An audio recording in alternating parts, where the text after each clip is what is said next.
खारगे जी, केसी वेणुगोपाल जी, जीतू पटवारी जी, उमंग सिंघार जी, stage पे Congress party के वरिष्ठ नेता, सब सीनियर नेता, एमएलएज, भाइयों और बहनों, हमारे प्यारे कार्यकर्ता, आप सबका यहां बहुत बहुत स्वागत, नमस्कार। थोड़ी रैली लेट चल रही है, 2-3 घंटे लेट चल रही है, आपको यहां थोड़ा ठहरना पड़ा। इसके लिए आपसे मैं स्वयं माफी मांगता हूं। आपका मूड कैसा है?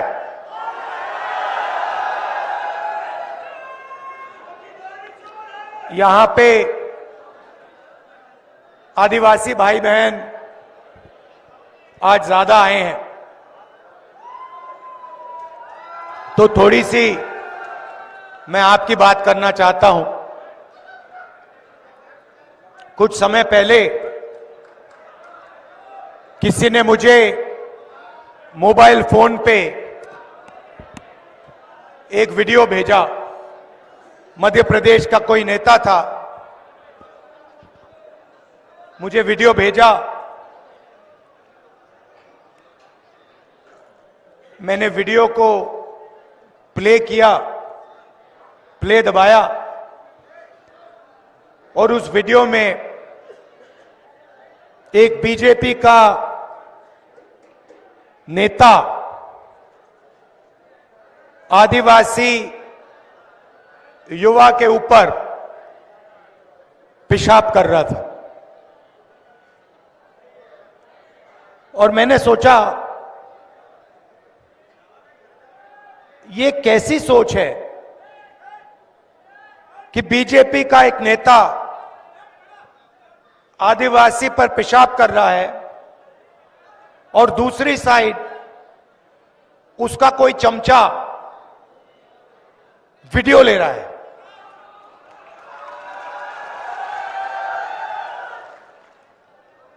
और वो वीडियो सिर्फ मध्य प्रदेश में नहीं, पूरे देश में वायरल हुआ। शायद वो देश के बाहर भी गया होगा।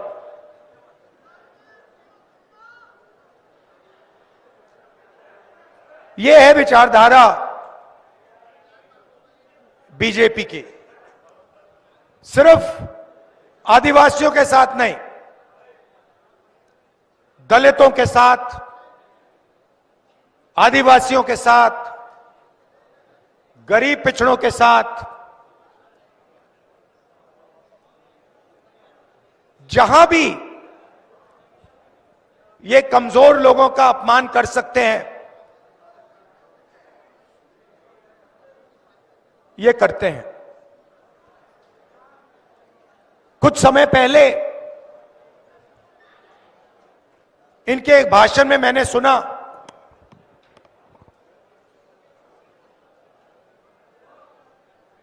आदिवासियों को इन्होंने वनवासी कहना शुरू कर दिया। अब पता नहीं आप में से आप यहां युवा बैठे हैं, आप शायद कहो भाई इन दो शब्दों में क्या फर्क है, आदिवासी में और वनवासी में क्या बड़ा फर्क है। आदिवासी का मतलब वो व्यक्ति जो इस जमीन का सबसे पहला मालिक था।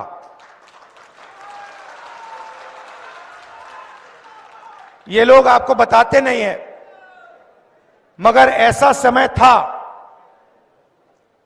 जब इस देश में, पूरे देश में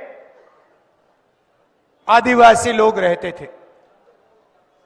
आप देश के पहले मालिक हो, और ये आपको आदिवासी नहीं कहना चाहते, क्योंकि अगर ये आपको आदिवासी कहेंगे तो इन्हें आपको जंगल, जल और जमीन का हक देना पड़ेगा। क्योंकि आप कहोगे मोदी जी, शिवराज जी, हम आदिवासी हैं।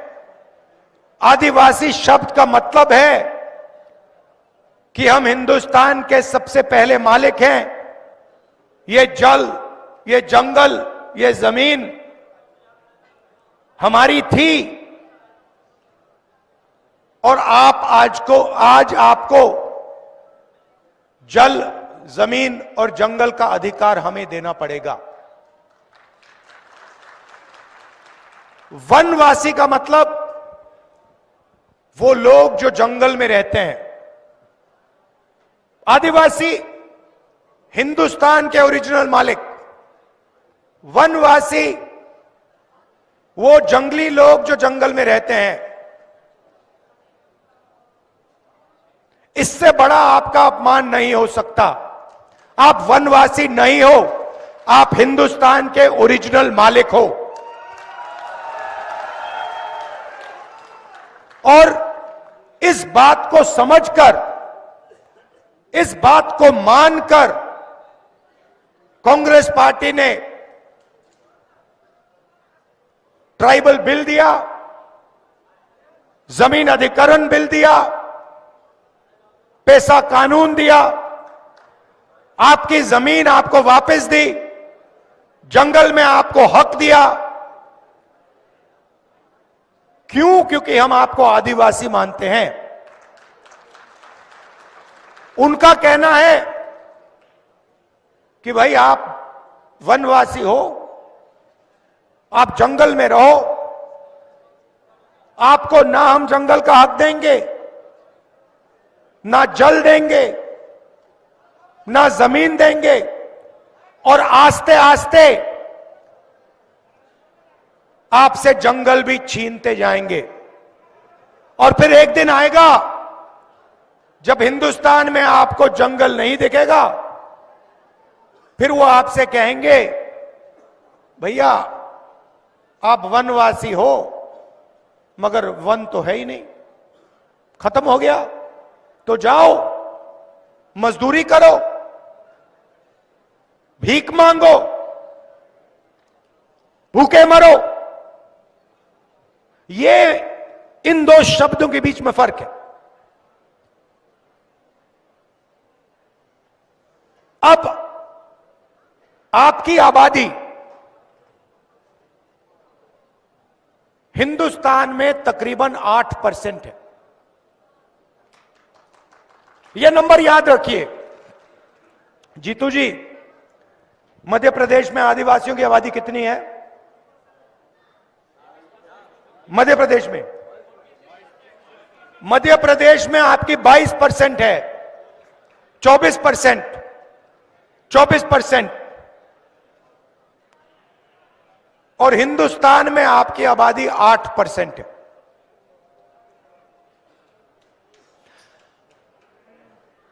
अब आप एक काम कीजिए,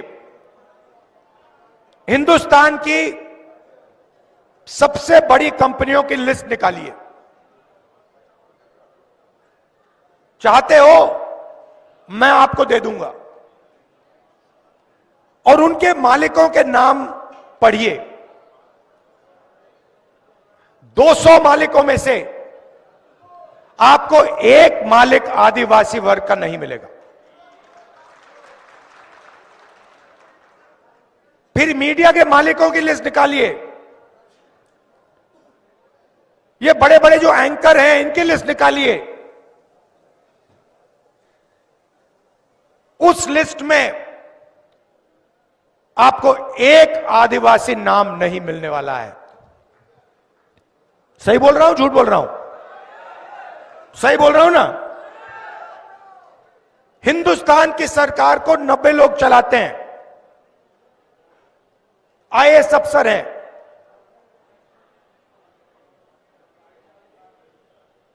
पूरा का पूरा बजट ये बांटते हैं। डिफेंस में कितना जाता है, आपके बच्चों की शिक्षा में कितना जाता है, मनरेगा में कितना जाता है, स्वास्थ्य में कितना जाता है, ये 90 लोग डिसाइड करते हैं। बड़े बड़े ऑफिसों में बैठते हैं, दिल्ली में मंत्रिमंडलों में बैठते हैं, और आपका पैसा, जीएसटी का पैसा जो आप देते हो, आप जो सिर हिला रहे हैं, आपने शर्ट खरीदी, 18% आपने दिया। अदानी वही शर्ट खरीदता तो वो भी 18% देता, तो आपका पैसा है। 90 में से एक अफसर आदिवासी, एक,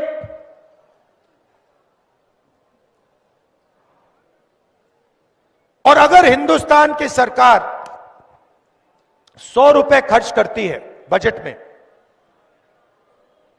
तो आदिवासी अफसर 10 पैसे का निर्णय लेते हैं।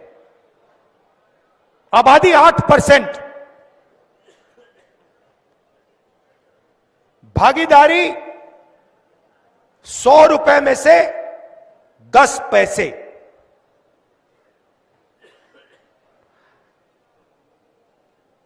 आपके बच्चे स्कूल यूनिवर्सिटी में जाते हैं, प्राइवेट कॉलेज, प्राइवेट यूनिवर्सिटी में आपको पैसा देना पड़ता है, लाखों रुपए लगते हैं। लगते नहीं लगते? लगते हैं ना। प्राइवेट कॉलेजेस यूनिवर्सिटीज के मालिकों की लिस्ट निकालिए, उसमें आपको एक आदिवासी नहीं मिलेगा। चोट लगती है, प्राइवेट अस्पताल में जाते हैं, लाखों रुपए चले जाते हैं, सरकार उनको जमीन देती है, प्राइवेट अस्पतालों को फ्री में। किसकी जमीन? आपकी जमीन। प्राइवेट अस्पतालों की लिस्ट निकालो, उसमें आपको एक आदिवासी नहीं मिलेगा, एक मालिक नहीं मिलेगा।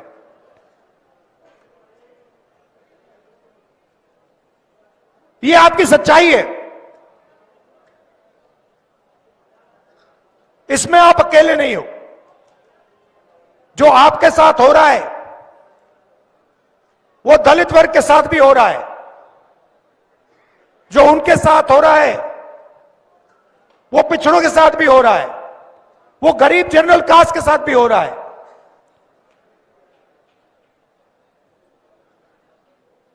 एक 2% लोग हैं जिन्होंने पूरे हिंदुस्तान का कब्जा कर लिया है। अदानी जी यहां आपकी जमीन छीनते हैं, हिमाचल में सेब का बिजनेस करते हैं, मुंबई का एयरपोर्ट चलाते हैं, हिंदुस्तान के सारे पोर्ट्स उनके हाथ में, माइनिंग करते हैं, फूड स्टोरेज का बिजनेस करते हैं, सारा का सारा वही करते हैं, और आप देखते ही रह जाते हो। आप स्कूल कॉलेज का पैसा देते हो, रोजगार मिलने का टाइम आता है, आपसे कहते भैया रोजगार तो है ही नहीं, आपको रोजगार नहीं मिलेगा।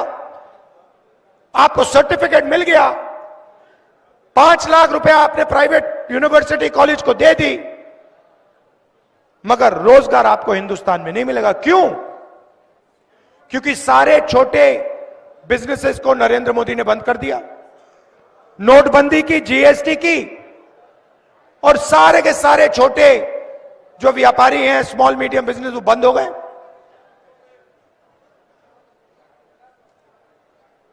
पूरा का पूरा काम 2-3 अरबपतियों के लिए हो रहा है। आपकी जमीन भी वो ले जाते हैं, पानी भी वो ले जाते हैं, जंगल भी उठा के ले जाते हैं।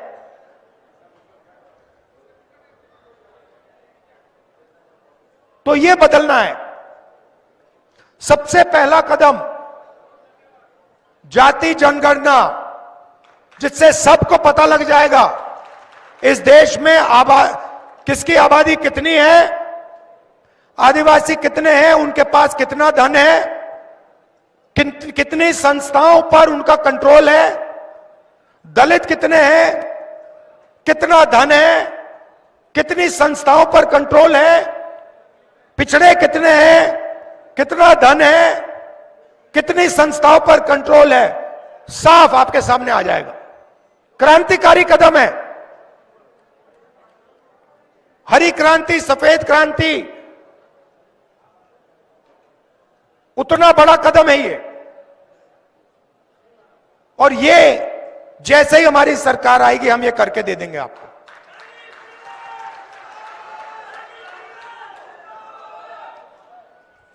तो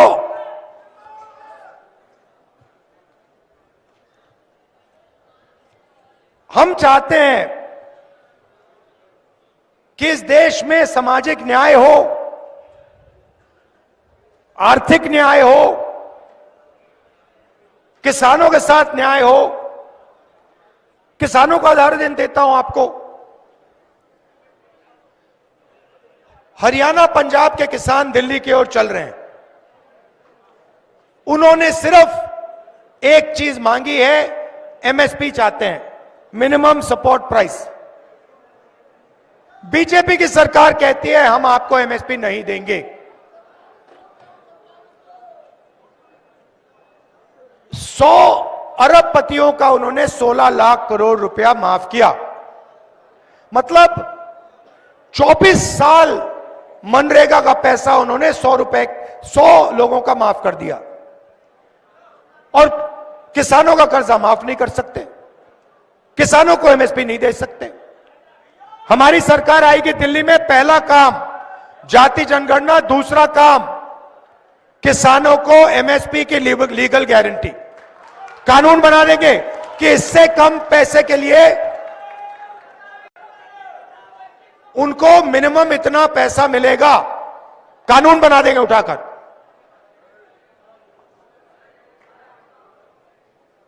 तो ये हम आपके लिए करना चाहते हैं।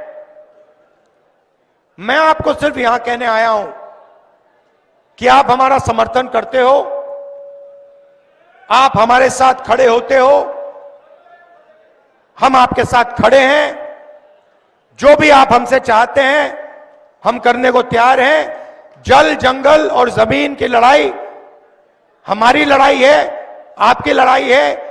एक साथ हम ये लड़ाई लड़ेंगे और इस लड़ाई को जीतेंगे और आपका जो हक है वो आपको दिलवाएंगे।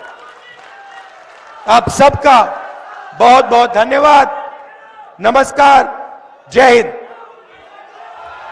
मैं माननीय स्थानीय विधायक भवन सिंह शेखावत जी को मैं